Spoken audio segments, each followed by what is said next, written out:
사람 하나의 목숨 값은 얼마나 될까요? 요즘은 그냥 날려놓고 몸값이라고 이야기를 하는 시대가 되었지만, 사실 사람의 목숨을 돈으로 환산하는 것, 이것 자체가 참 문제가 많은 것 아니겠습니까? 만약 돈으로 사람의 목숨값을 환산한다면, 돈으로 내 목숨값을 환산한다면 얼마나 될까 하는 거 한번 먼저 생각하면서 이 말씀을 살필 수 있기를 바랍니다. 전에 그 대북 지원 물자를 들고 개성공단을 거쳐서 개성 시내에 들어갔습니다. 거기서 식사를 하고 잠깐 선주교도 들러보고 거기 표충사도 들어가 보고 했는데, 표충사 안에 들어갔더니 거기에 고려시대 노예의 몸값을 책정한 것을 이렇게 표로 만든 걸 벽에 붙여놓은 걸 봤습니다. 그러니까 남종의 값, 또 여종의 값이 따로 매겨져 있고, 또 같은 여종이라도 연령대에 따라서 또 출산을 할 수 있냐 없냐 이런 가능성에 따라서 종의 가격을 각기 다르게 매겨놓은 표를 본 적이 있습니다. 손흥민 선수하고 저하고 몸값이 어느 정도 차이가 날까요? 스포츠 시장에서는 그냥 선수 한 사람을 그냥 돈으로 계산을 하는 세상이니까요. 본문 앞쪽에 지난 주간에 우리는 베드로의 배신 기사를 살펴보았습니다. 오늘은 가룟 유다의 배신, 그리고 그 배신의 최종 결과가 어떻게 나타나는가를 살펴볼 것입니다. 우리가 성경 본문을 살필 때 항시 유념해야 하는 것은, 성경 기자가 본문을 어떤 순서로 배치하느냐, 다시 말하면 오늘 우리가 살필 본문과 그 전후 본문들 사이에 큰 흐름, 그 맥락이 어떻게 되느냐, 이것을 잘 살펴볼 필요가 있습니다. 마태는 본문 앞에 있는 베드로의 배신 기사와, 그리고 오늘 본문에 있는 가룟 유다의 배신, 그 배신의 결말, 이 내용을 연달아서 나란히 배치를 함으로써 두 본문을 비교하도록 독자들을 유도하고 있습니다. 베드로의 배신이나 또 가룟 유다의 배신이나 두 사람의 배신, 그 배신 행위라고 하는 표면의 모양새는 차이가 없습니다. 베드로의 배신도 심각한 것이고 가룟 유다의 배신도 크게 차이는 나지 않습니다. 그런데 이 두 개의 배신 행위, 표면 그 아래쪽에 있는 그 가장 중요한 두 사람의 본심을 파고 들어가 보면 그 뿌리는 확연히 다르다 하는 것을 알 수 있습니다. 베드로가 배신 자리에 들어가게 되었던 것, 그 밑바닥에는 예수 그리스도를 향한 충성심이 있었습니다.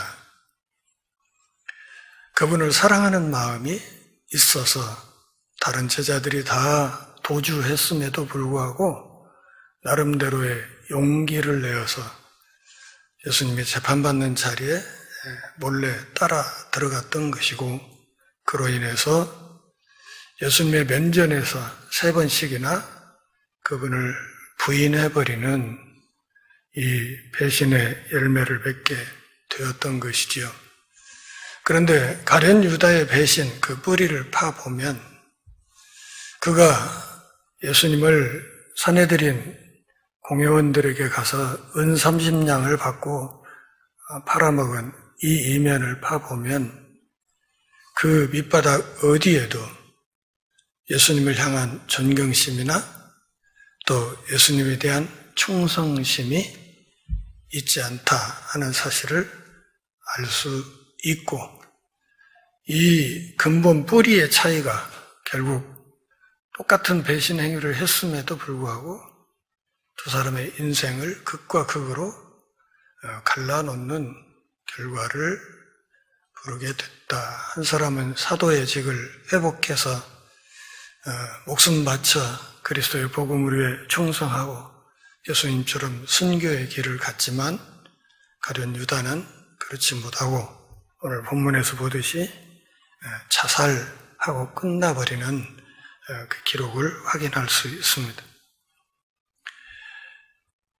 오늘 본문에서도 우리가 확인할 수 있지만, 가룟 유다가 애초에 은 30냥에 예수를 팔아먹을 때 그는 예수님에 대한 이 재판이 이렇게 심각해질 것이다. 그리고 이 재판을 통해서 산헤드린 공회원들이 예수를 죽음의 길로 몰고 갈 것이다 하는, 여기까지는 생각하지 않았던 것 같습니다. 그래서 그냥 단순히 그들에게 어떤 정보를 제공하는 수준에서, 그러니까 정보를 팔아먹는 정보 이용료 수준에서 은 30냥을 받았던 것으로 보입니다. 그런데 재판이 돌아가는 흐름을 보니까 이 은 30냥이 단순히 자신이 준 정보에 대한 대가로 주어진 것이 아니라 나사렛 예수의 목숨을 거두고자 하는 의도에서 주어진 돈이라는 것을 뒤늦게 깨우치게 된 것 같습니다.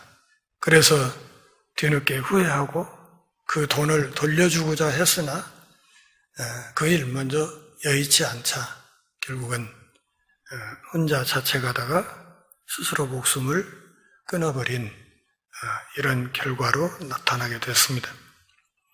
가룟 유다가 산헤드린 공회원들에게 제공했던 정보는 크게 3가지였습니다. 첫째는 예수의 의지입니다.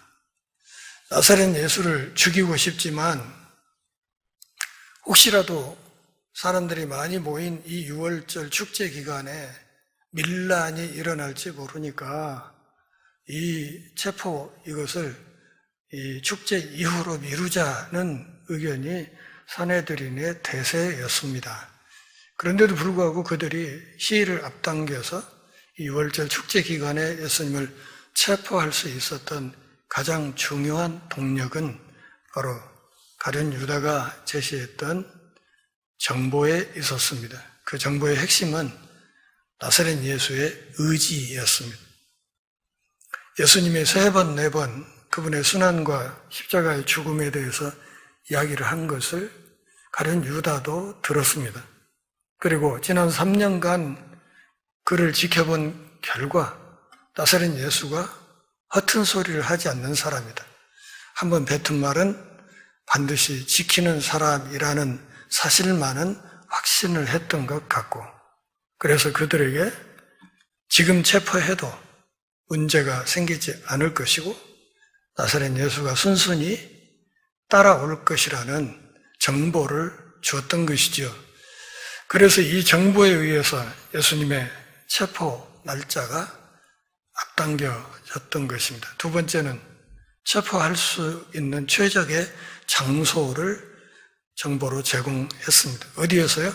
겟세마네 동산에서 거기에 제자들이 자주 모인다는 정보를 주어서 장소를 알려주고, 그 다음에 체포조와 함께 따라와서 나사렛 예수와 입을 맞춤으로 내가 입 맞추는 그 사람을 꼭 잡아라. 이렇게 서로 신호를 짜놓고 와서 예수를 입을 맞추면서 콕 찍어서 지목해 줌으로써 예수님이 체포되도록 했던 것입니다. 끌려간 예수님이 밤새 제사장의 뜰에서 불법 재판을 받았던 사실은 지지난주 말씀에서 이미 살펴보았습니다. 불법 재판이 진행되는 도중에 새벽 시간이 되었습니다. 1절 같이 보죠. 새벽에 모든 대제사장과 백성의 장로들이 예수를 죽이려고 함께 의논하였다 그랬습니다. 모든 대제사장과 백성의 장로들, 모든 대제사장이란 말은 전직, 현직 대제사장이란 뜻입니다. 그러니까 그들은 대제사장직을 하고 물러나도 뭘로 불러요? 대제사장으로 부르기 때문에. 우리나라도 그렇지 않습니까? 어떤 사람이 국회의원을 하고 나오면 그 다음 선거에서 떨어져도 사람들은 그를 뭘로 불러요? 의원님으로 부르듯이 전현직 대제사장들 그리고 백성의 장로들 이렇게 말하면 사내들인 공회가 소집이 됐다 그런 뜻입니다. 사내들인 공회에는 사형 집행권이 없었습니다. 그런데 그들은 예수를 죽이고 싶어 합니다. 죽이고 싶은데 죽일 권한이 없으니 이걸 어떻게 할까를 깊이 의논했다는 것입니다. 죽이기로 결정은 했는데 그러면 우리가 그를 죽일 권한은 없으니 그럼 어떻게 할까 이것을 계속해서 고민했다는 것이죠. 마태복음 20장 19절을 보면 예수님이 계속해서 자신의 순환에 대해서 예고를 하죠. 이방인에게 넘겨줄 거다, 고난을 받을 거다, 십자가에 죽일 거다, 그 다음에 내가 사흘 만에 살아날 거다 이렇게 말씀을 하셨죠. 그래서 지난번 말씀에서 우리가 살폈듯이 예수님을 성전 모독죄로, 다시 말하면 신성 모독죄로 몰았습니다. 신성 모독죄는 어떻게 죽여야 된다고 그랬죠? 모세율법에 따라서 투석형, 돌로 쳐 죽이는 게 맞습니다. 그런데 이 사람들은 예수를 죽이되 어떻게 죽이고 싶어 합니까? 나무에 달아 죽이고 싶어 합니다. 나무에 달아서 죽임으로써 자칭 메시아라 하는 이 예수를 하나님의 저주를 받은 자로 규정하고 싶어 했습니다. 나무에 달아 죽이려면 십자가형을 해야 되는데 이 십자가형을 집행할 권리는 사내들에게는 없고 로마 총독에게는 있었습니다. 그래서 결국은 로마 총독에게 넘기기로 하는 것이죠. 로마 법으로는 신성모독죄가 사형죄에 해당하지 않기 때문에 그들은 누가복음 23장 2절에서 보듯이 예수님을 정치범으로 각색하기 시작했습니다. 같이 읽어볼까요? 고발하여 이르되 우리가 이 사람을 봄에 우리 백성을 미혹하고 가이사에게 세금 바치는 것을 금하며 자칭 왕 그리스도라 하더이다. 백성을 미혹했다. 이 테러를 공작할 수 있다는 것이죠. 가이사에게 세금 바치는 것을 금했다.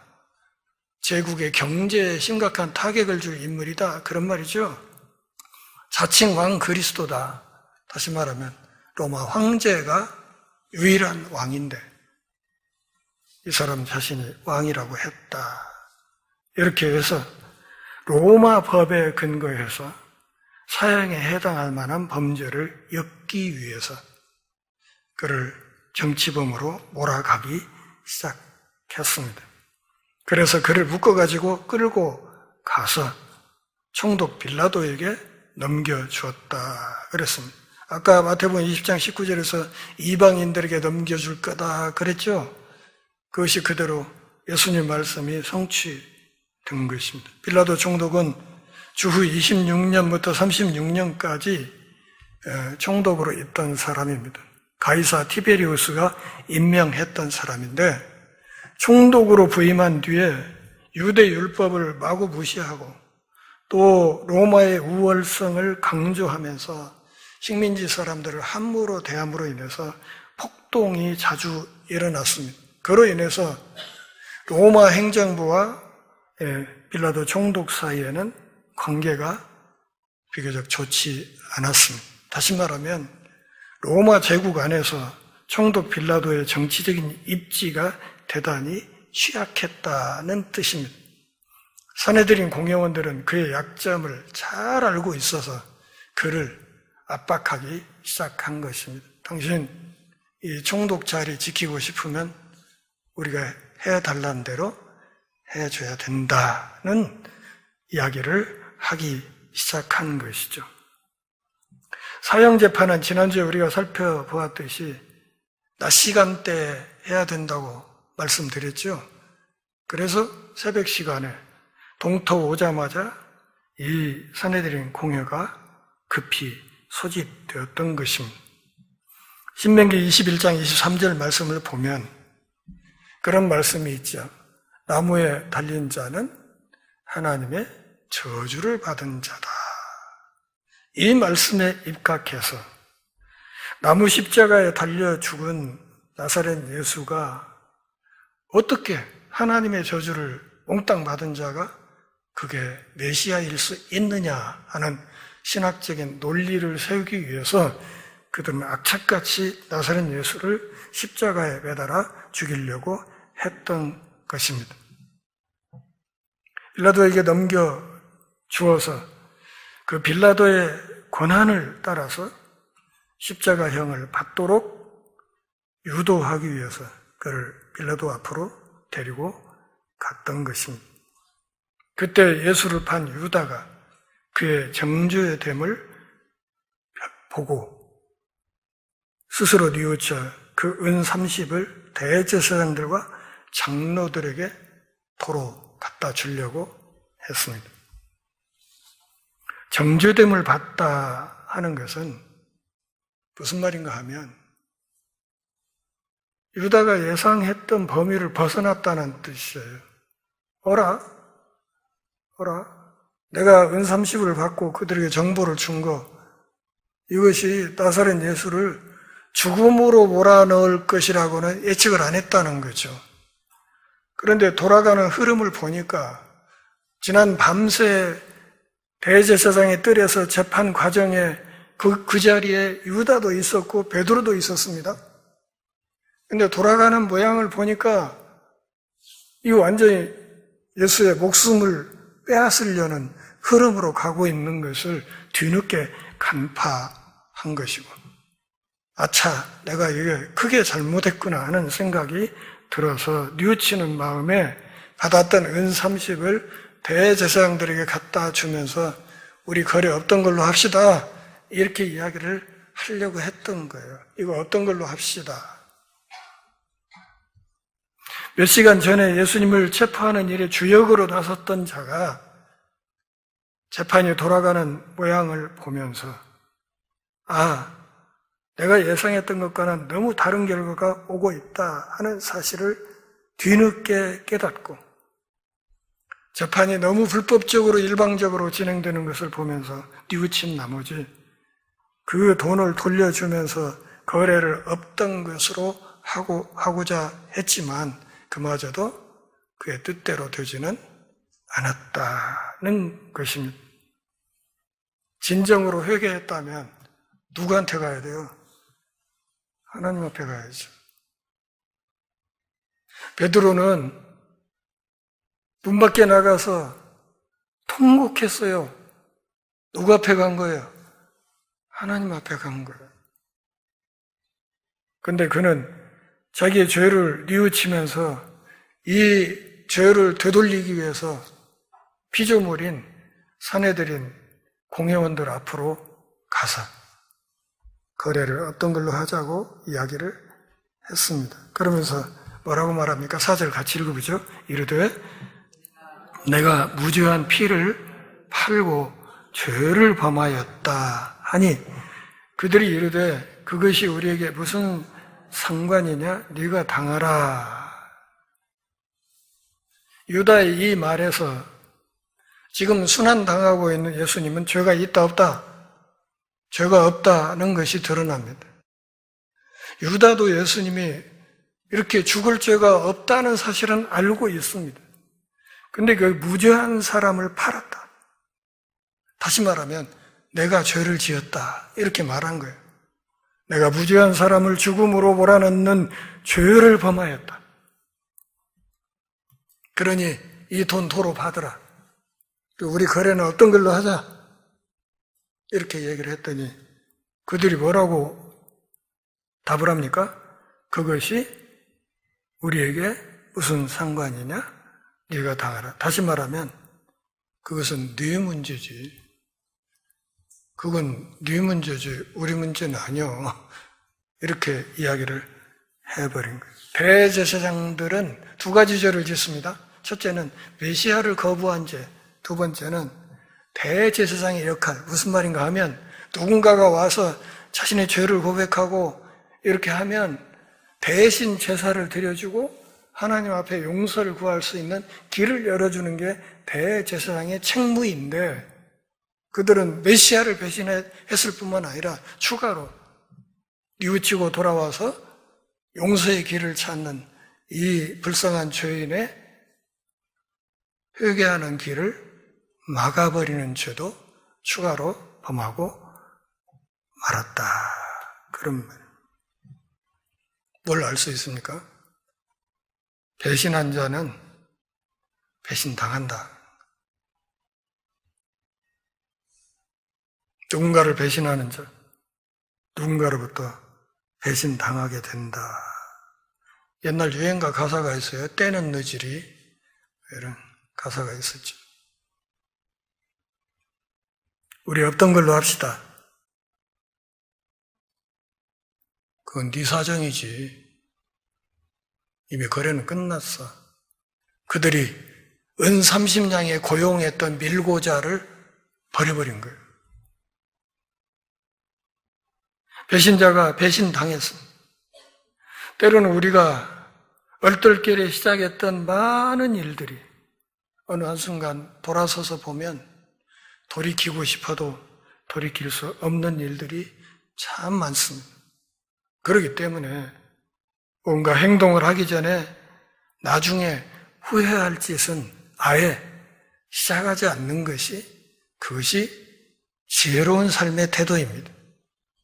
좀이라도 찜찜하면 그 길을 아예 쳐다도 보지 않는 그것이 참으로 지혜로운 삶의 방식입니다. 어떤 점에서 가룟 유다는 자기가 죽을 각오를 하고 자수했을 수도 있습니다.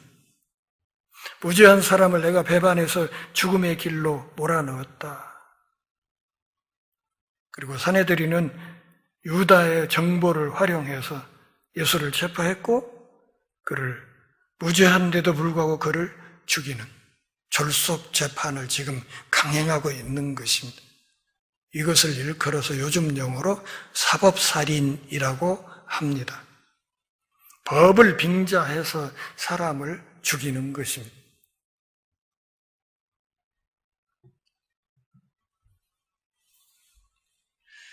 거래가 없던 걸로 하고 싶었지만 용서의 길이 막혔다고 생각하자.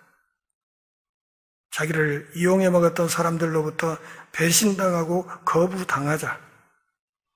길을 잃은 그는 5절에서 보듯이 그 은을 어디에 던져놓습니까? 성전의 성소에 던져놓고 물러가서 스스로 옥매어 죽었다. 그랬습니다.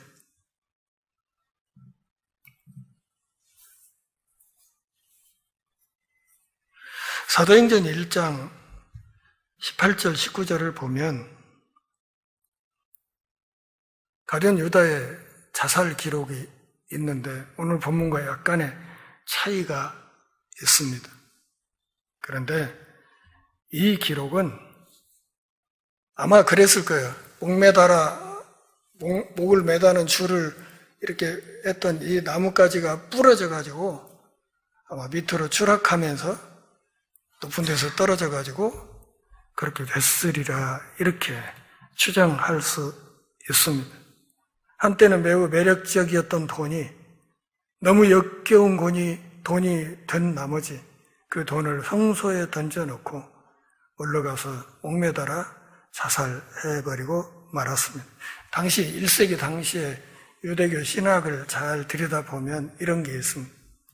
자살이 속죄의 길이라 이렇게 가르치는 것이 있었습니다. 속죄하려면 어쩌라? 자살을 해라. 이거 잘하는 사람들이 어떤 사람들이요? 일본 사람들이요. 할복하고 막 이러는 게 그런 거예요. 그걸로 자신의 진정성을 드러내고 자신의 죄를 진짜로 뉘우친다는 것을 드러내는 그런 행위를 하는 거죠. 당시 유대교 신학이 그랬어요. 자살하면 속죄할 수 있다. 잘못된 신학이 가룟 유다를 죽인 것입니다. 그러니까 유다가 자살한 것은 어떤 면에서는 뭐예요? 자신의 속죄를 시도한 것입니다. 진정한 구원과 조화될 수 없는 거짓 신학을 신뢰한 나머지 스스로 목숨을 끊음으로써 잘못된 길을 걷게 되었다 하는 것입니다. 6절 같이 읽어보시죠. 대제사장이 그 은을 거두매 이르되 이것은 핏값이라 성전고에 넣어둠이 옳지 않다.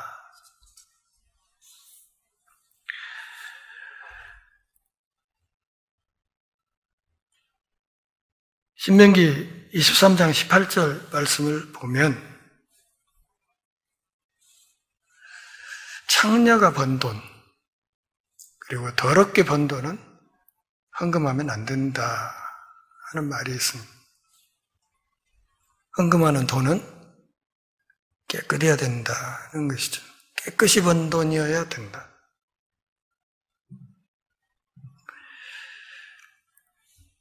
유다가 되돌려준 이 돈, 은 30냥, 대제사장들이 그가 던져놓은 그 은화를 거두면서 이건 핏값이다 이렇게 얘기를 했습니다.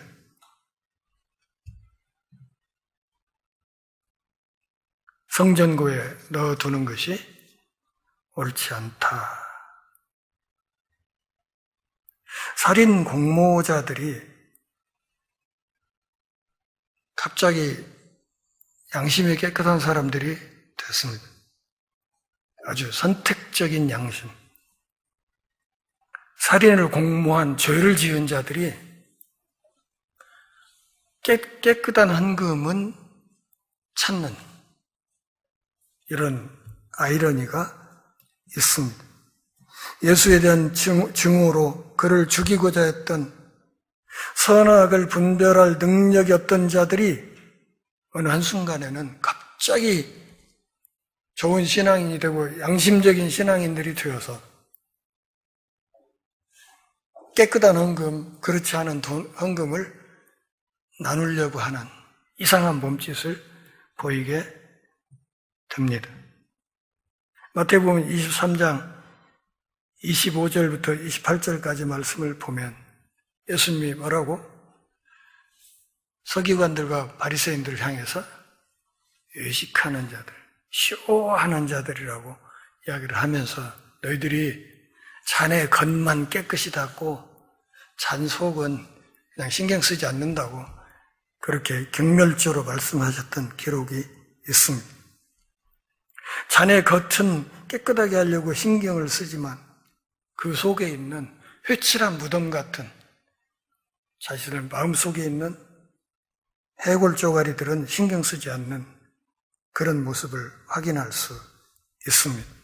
그래서 이 돈 그냥 땅에 묻기는 그렇고 그냥 그렇다고 해서 이것을 헌금 수입으로 받아들이기는 좀 찜찜하고 어떻게 쓸까? 7절을 보면 은혼을 했다고 하죠. 은혼해서 그것으로 뭘 샀어요? 토기장의 밭을 사서 나그네의 묘지를 삼았다. 예루살렘에 와서 살던 이방인들이 죽고 나면 주변의 연고자들을 모르니까 시신을 어떻게 할 수가 없잖아요.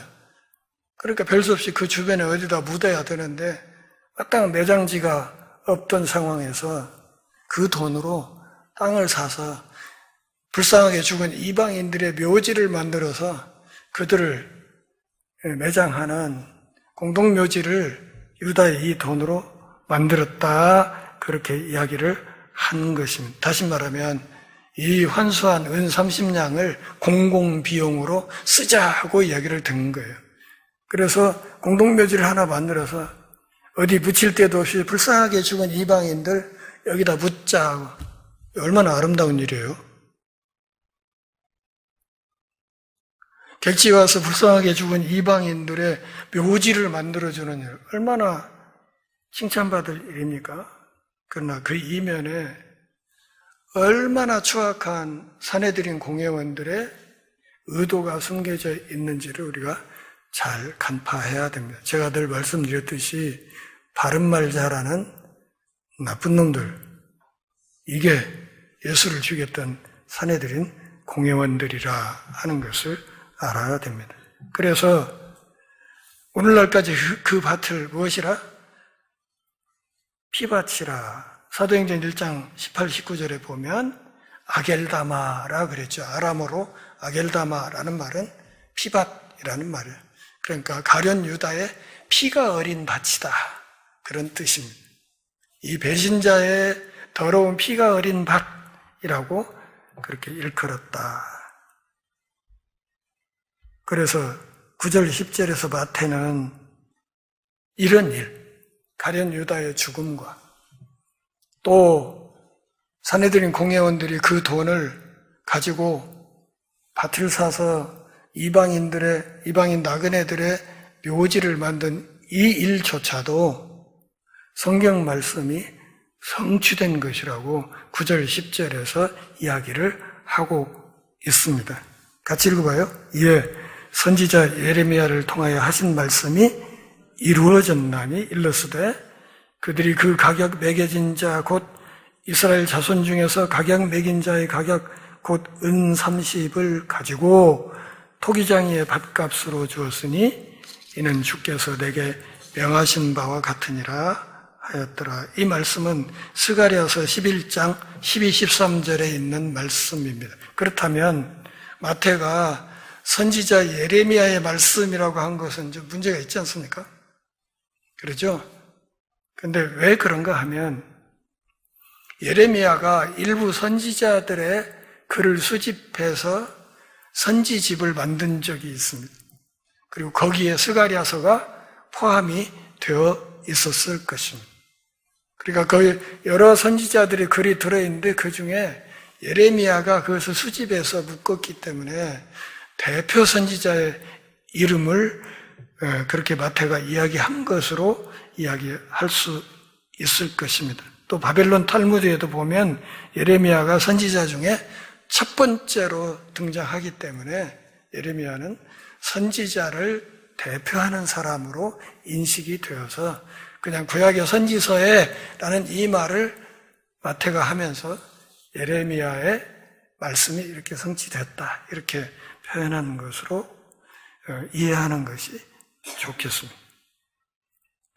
돈을 사랑함으로써 죄악된 결정을 합리화하고 그리고 돈의 포로가 되어서 그 돈을 때로는 아주 더럽게 쓰면서 또 어떤 때는 굉장히 깨끗한 척하면서 그렇게 움직이는 인간 군상의 모습을 우리가 확인할 수 있습니다. 하나님 앞에 하는 헌금은 깨끗하게 벌어서 헌금을 해야 된다 하는 사실. 회개하고 용서를 구하는 일은 오직 우리의 죄를 통해서 피해자가 되신 하나님 한 분 앞으로만 가야 된다는 사실, 이것을 우리가 잘 기억해야 됩니다. 사랑하는 동역자 여러분, 배신자는 반드시 배신당한다는 사실을 분명히 기억하고 또 오늘 본문에서 배신자의 종말을 잘 볼 수 있기를 바랍니다.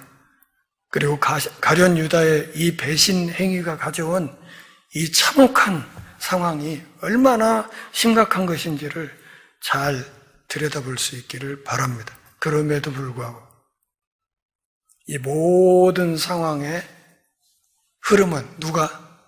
하나님이 주도하고 계십니다. 이 모든 상황은 하나님께서 주권자로서 그분의 주권 아래서 잘 다스려가고 있다 하는 사실을 알아야 됩니다. 어쩌다 우리가 배신의 길을 걸었더라도 그 배신 이유가 얼마나 중요한지도 베드로와 가룟 유다의 삶을 비교하면서 잘 확인해 볼 필요가 있습니다. 어떤 경우에도 우리의 왕 되신 주님 앞에 충성하는 삶을 살아야 할 것이고 그 충성에 흔들림이 없어야 된다는 사실을 마음판에 잘 새길 수 있기를 바랍니다. 집에 가셔서 베드로와 이 가룟 유다의 이 기록을 비교하면서 한 번 더 잘 살펴보시기를 바랍니다. 기도하겠습니다. 하나님 아버지, 오늘 또 우리가 주의 말씀 앞에서 우리 신앙의 옷깃을 여미는 기회 주셔서 고맙습니다. 작은 배신이 어떻게 참혹한 결과를 불러왔는지, 또 그 참혹한 결과에도 불구하고 주권자이신 하나님의 섭리 속에서 어떻게 우리의 구원의 길이 열렸는지 이 말씀을 통해서 살펴볼 기회 주셔서 고맙습니다. 어떤 경우에도 왕 되신 주님을 배신하지 않고 주님을 향해 한결같은 충성을 드릴 수 있도록 은혜를 허락해 주시고 그날에 우리 모두가 주 앞에 섰을 때 착하고 충성된 종이라 칭찬 듣게 하옵소서. 예수님의 이름으로 기도합니다.